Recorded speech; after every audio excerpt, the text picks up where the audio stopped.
Welcome to Burlap Teachers. Enjoy the video. You begin by confirming account and device ownership so you can change settings. Sign in to the account that controls Safe Search and make sure it's not a managed school or work profile. Once signed in, open the browser profile you use and temporarily disable extensions that alter searches.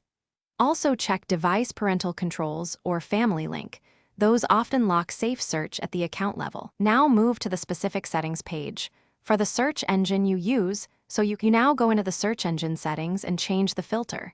For Google, open search settings and untick the Safe Search checkbox, then save. If a Google account filter persists, go to your Google Accounts filters and disable any enforced settings. For Family Link, open the app and adjust supervision permissions or approve the change. If the account is managed by an administrator, request permission or ask them to change it, because managed policies override local settings. You finish by clearing cache and cookies, then restart the browser and test in incognito to rule out extension interference. Once done, inspect network-level filters. Check your router's parental controls, DNS settings like OpenDNS, or any ISP-level blocks that force Safe Search. Also verify the host's file and any security software for forced redirects.